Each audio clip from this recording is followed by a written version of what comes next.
Hello, viewers at home. I'm taking biological science and we are going to look at the topic microorganisms around us.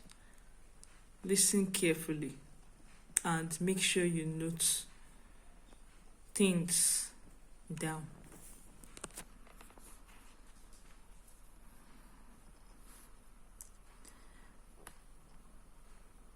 Microorganism around us.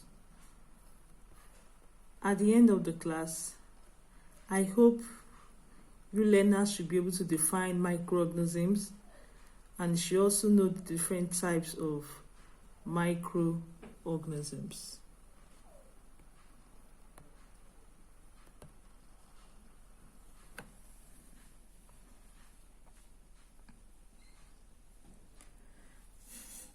Now, you should also know that the branch of biology that deals with the study of microorganisms is known as microbiology. Now, let's look at the definition of microorganism. Microorganisms are organisms which cannot be seen with the naked eye except with the aid of microscope. They are most living organisms that are found around. Even if we don't see them, they exist. Thank God for microscope that was discovered by Louis Pasteur. He was able to found microscope that was able to detect little organisms that exist in our environment. Microorganisms are what we commonly know as germs or microbes, as you know them. These microbes can be found anywhere in air, water, and soil. Some microorganisms are pathogenic. When you say pathogenic, it means they can cause disease. While some are non-pathogenic, it means they are harmless. Groups of microorganisms. We have 5 groups of microorganisms. And you should also know that all what I've written is in the plural form. Number 1, virus. That's viruses. The second one, bacteria. Number 3, protists. Number 4, fungi, or you can call it fungi. Number 5, algae. Let's start with the virus. A virus is a microscopic parasite that can infect living organisms and cause disease. It can make copies of itself inside another organism's cell. Viruses consist of nucleic acid and a protein coat. Usually, the nucleic acid is RNA. Sometimes it is a DNA.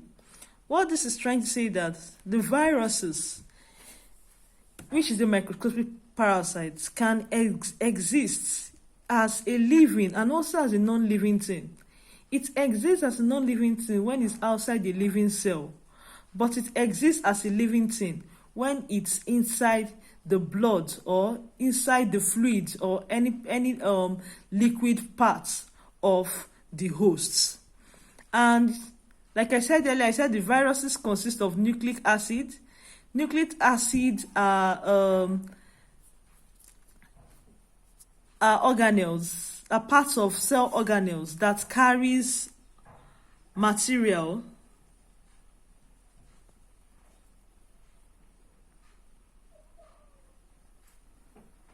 They are part of the cell organelles that carries the genetic materials. And this nucleic acid is the RNA, which is known as the ribonucleic acid, and DNA, which is the deoxyribonucleic acid. In further studies, you will know more about DNA and RNA.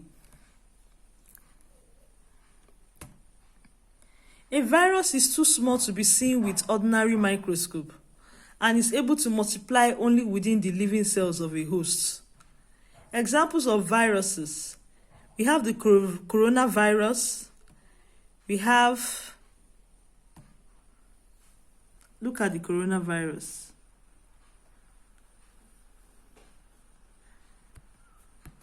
We have the HIV virus. Now let's look at bacteria. Bacteria are larger microorganisms that can easily be seen with a light microscope. The they occur in clusters or in colony. They live in different environments such as the soil, human guts, and water. I have a diagram example of a bacteria.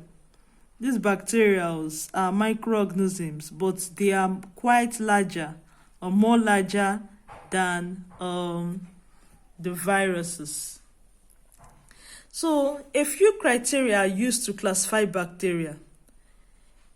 The organisms can be distinguished by the nature of their cell walls, or by their shape, or by differences in their genetic makeup.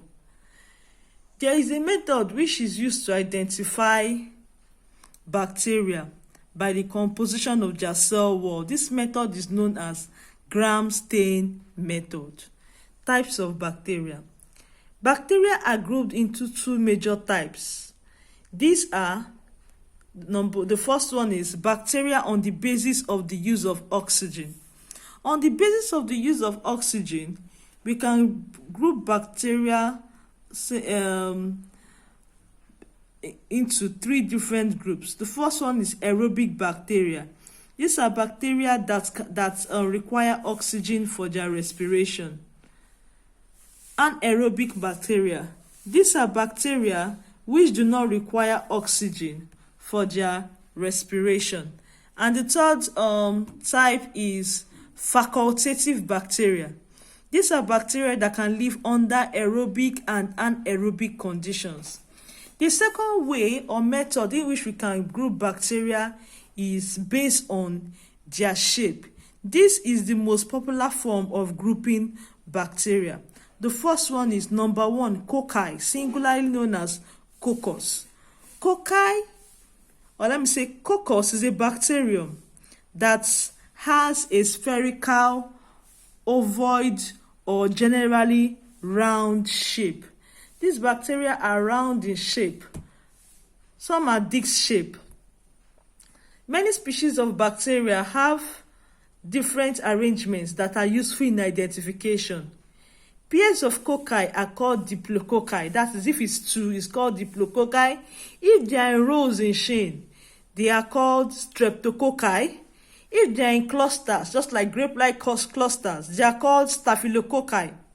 Packets of 8 or more cells, sacinae, and groups of 4 cells in a square arrangement are called tetrad.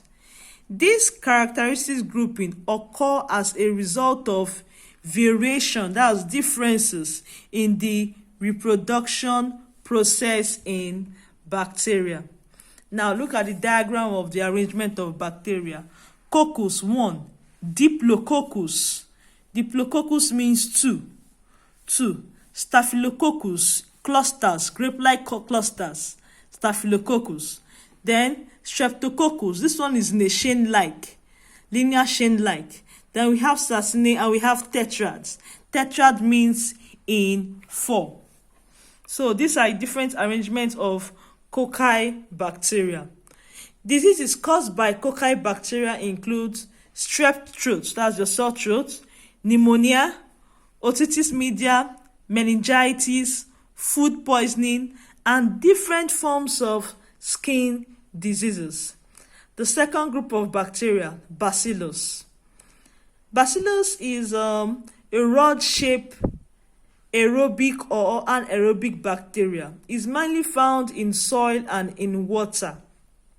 So when you say Bacillus, just know the bacteria is cylindrical in shape or has rod-like shape.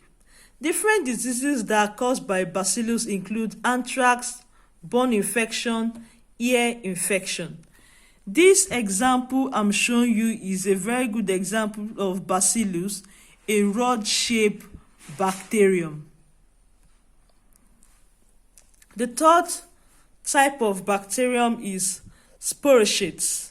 Sporochate is any of a group of spiral-shaped bacteria. That is, it must have spiral shape. Some of which are serious pathogens for humans.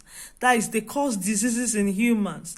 And diseases they cause STDs such as syphilis. They cause yaw, Lyme diseases, and they cause fever. Examples of sporocytes include Sporochaeta, Treponema. Treponema is a sporochete that causes syphilis. Then we have Borrelia and we have Leptospirea. This is example of sporochete. Like I said, it is spiral in shape, a spiral shaped bacterium. Let's go to Protozoa, the fourth group of microorganisms. These are microscopic free-living unicellular organisms, e.g. amoeba and paramecium. Some are parasites. Examples of protozoan parasites are trypanosome, which causes trypanosomiasis, that is the sleeping sickness, and plasmodium, which causes malaria fever. And we should know that these protozoa are also known as what I wrote in the group of bacteria as protists. Let's look at the other one. I think this should be the fourth one. Fungi or fungi. Anyone you call it, you are right.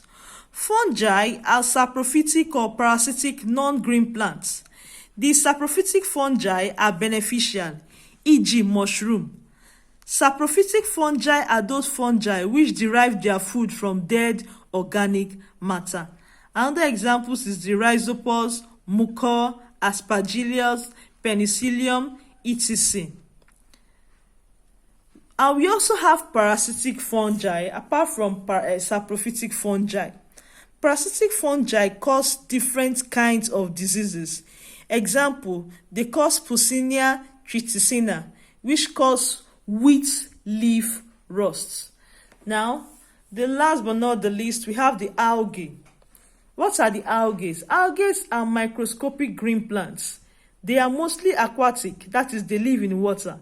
Examples, diatom, spirogyra, volvox, chlamydomonas.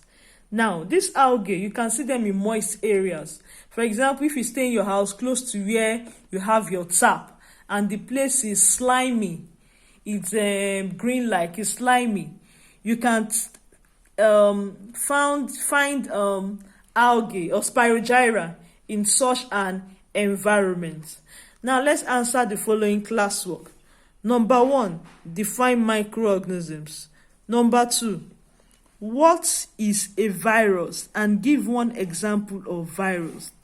Number 3, describe the 3 types of bacteria based on their shape. Number 4, give 2 examples of algae and state where they can be found. I think I've able to pass necessary information to you. Information on definition of microorganisms, where microorganisms can be found. I've also been able to pass the different groups of microorganisms and their examples, also where they actually exist too. Watch out for the second part of microorganism around us, part 2.